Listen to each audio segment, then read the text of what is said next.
Mwikali is one of the finest moderators, successful show host, and impactful brand influencer.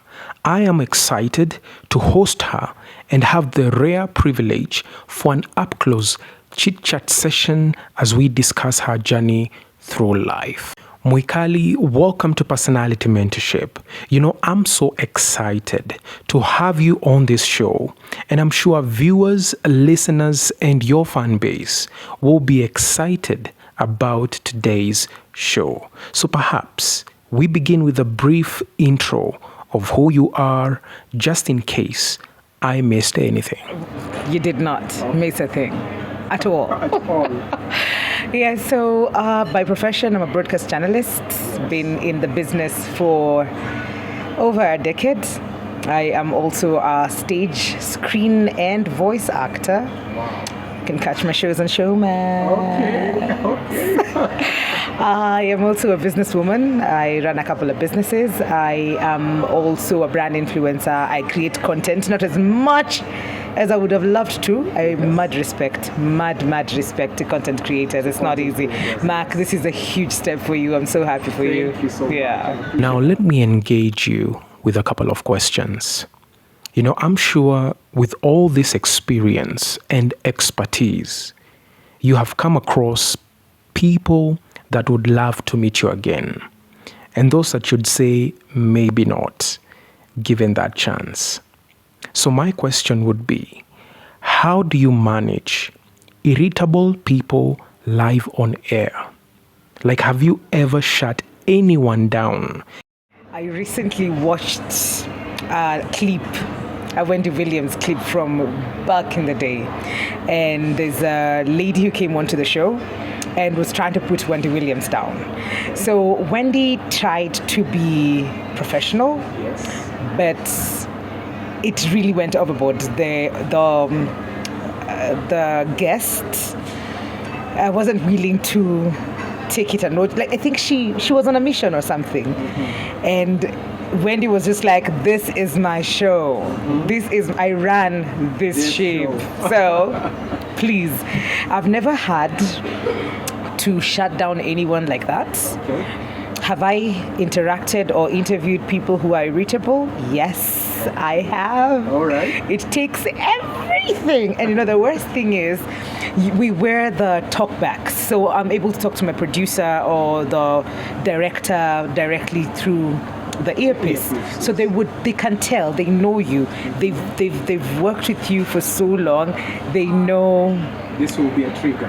This is annoying her, this is irritating her, and it has happened. And most of the times it's a collaboration between the host and the director and the producer to end the show probably prematurely, or they will just put you to the test to be like, see it to the end. We have nothing to fill up that space with. It's a live show. So some people have had to go through to the end. Some, we went on a break and never came back. Commercial break that never came back. Commercial break that I called, that was not because it was really, really bad. There are people who probably show up and they have an intention of probably putting you down, or they have an agenda that is not aligning to probably the vision or the mission of that particular episode or interview. So, yeah. It does happen. It does. Okay. Mwikali, what are the things that you keep private? Permanent. Mpoa. Verified. Wondering how you managed situations in which things have gotten out of hand and you are live on air, and right at your earpiece, the producer is saying, please manage this as much as possible because there's nothing we can do. See this smile? Yes. Do you see it? I do. I will smother you with a lot of kindness. Okay. Smother. Yes. I will not lose my cool. Mm-hmm. I've never probably had to do it, to lose my cool on air. Yes. In terms of getting angry, I've gotten emotional, probably shed a tear or two. But in terms of losing my cool and being angry or, not really. So I will smile through it. Yes. I will ask my questions and I will listen to you. Okay. I will listen. I will try guide you back to the conversation with a smile. The best conversations you have ever had live on air. At least top 2 to top 3. And what kind of impact have they left you with? So, Mark, you've been on my shows. If I don't mention you, this is going to be beef. So, really, I can't name 1, 2, 3. Yes. But I'll tell you for a fact, conversations that change lives, conversations that encourage, conversations that help you as my audience to move from a place that you thought you couldn't to another place. And somehow I even get that feedback. Okay. That is it for me. And it's been in different ways. It's been spaces where people come in to share stories of their lowest moments. Yes. It's been spaces of talking to people their life's work is to change other people's lives. Now just highlighting on that and seeing them do that more and more. Yes. It's just been simple teachers who come in to say, I went through this kind of system and I'm here to say that system is not working, that we need to love on the children who are brought to us. Yes. It's very varied, beautiful conversations that are life-changing. Did I have fun with the DJs? We had fun with that. It was groove, and they would know it's groove time. So we'd all have fun. They'd make their request. I make your day. I make you smile, and I'm happy. Let's talk about faith. So, what's one of the most inspiring scripture passages from the Bible that strengthen you and that you can share? I'm not going to be here telling you Matthew chapter Angoa. No. I'll probably be lying, but there's a story I love, and probably because I see myself in it a lot. Yeah. It's the story of the prodigal son. Okay. We have enough time for you to share. It's the story of the prodigal son, that there is a love so immense that it does not count wrongs, that it does not matter that you decided, I don't want you, I'm out of here, bye, I'm gone, you mean nothing to me. Yes. And then I come back and I'm like, so you remember those things I said? Remember those nasty words I used? Imagine, Nikama, I didn't mean them. Maybe at that moment I meant them, but now I'm back. And, and no questions asked, I will still be loved like that, back, like I never left. Yes. That story inspires me a lot because I am not perfect. And I believe, I'm a believer, so there are things I do over and over again that I know for sure. Hapa umemkwaza, hujakaa na ile hali ya ninino.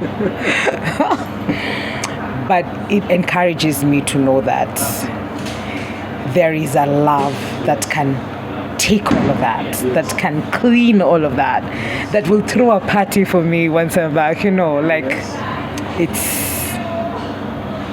It's a beautiful story. It encourages me a lot. Yeah. Let's talk about focus. Focus, yeah? Your goals. The gym. Hakuna focus. So, 2022. 2022. I ticked so many of my boxes. So many things that I wanted to do. I did that here. things that I was scared to start, I started 2022. Am I still doing them? Probably not. But by the end of that year, even now, when I look back, it encourages me to know that you never thought you could. You never thought you had it in you, but you did it. Mwikali Talks is one of those things.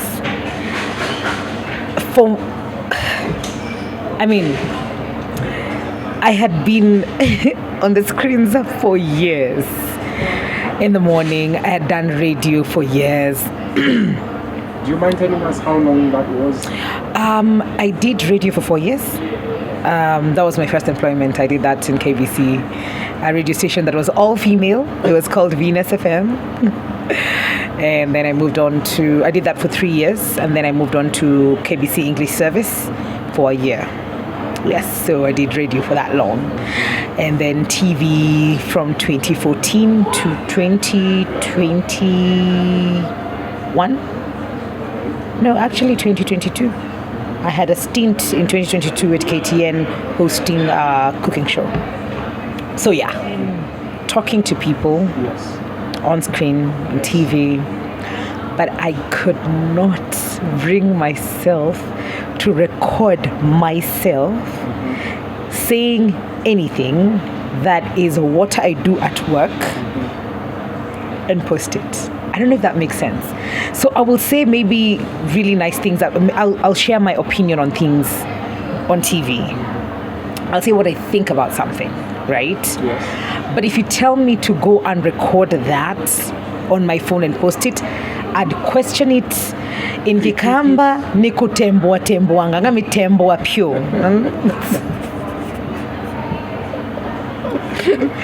So I'd ask myself questions like, what gives you the right? What makes you think you know? So I knew for sure it was easier for me to work under like a corporation or under something, but not stand by my 2 feet and be like, this is my brand, this is what I'm saying constantly about what I believe in. And these are my guests because I vetted them. I'm not being told by anybody to bring them or not, that this is all me. I didn't think I had that in me. And I did that. And I can do so much more. Would you point out one thing that people misunderstood about you and it took you a while to deal with it? So people have thoughts. I think they will judge you by probably how they see you without really knowing you. Yes. But I'm not a bully, I'm not a snob. I am very not hardcore. I'm very mushy, extremely mushy. Yeah. So those are some of the things. Some of the things.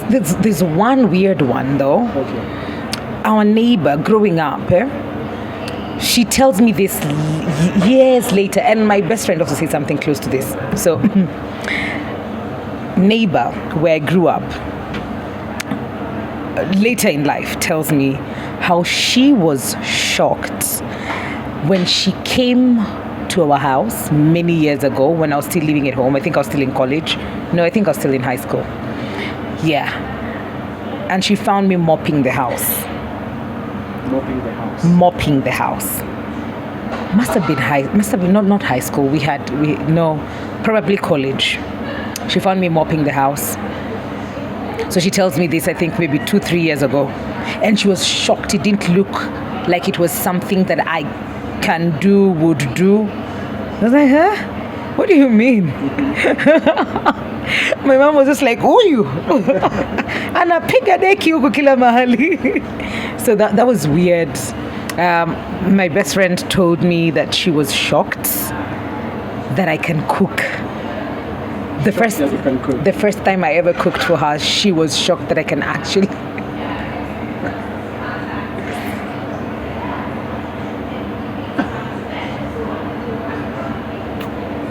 Yeah. Lastly, what would be your parting shot? That I am so proud of you, man. All right, thank you so much. Why? This is so dope. This is really, really dope to see you do this. It's a huge milestone, and I am here for it. And thank you so much for having me. And live your life fully. We are in a very active society, active in the sense of telling you what you need to do, who you need to be, where you need to be at, doing what, and with whom, and it's not verbal, it's on social media, it's on all these gadgets that we have, because we spend most of our times there. And they will be speaking things to us, they will be talking to us. But the thing for me is to always remember who you are, what you're about, and do not forget the journey where you've come from. Do not let your past be forgotten. There's something beautiful about where we've come from, I think, each and every one of us. So tap into that and forge forward. Live fully, live your best life. And does not mean that lazima tukue na mamilioni. Mamilioni nzuri, tukipata mamilioni sawa,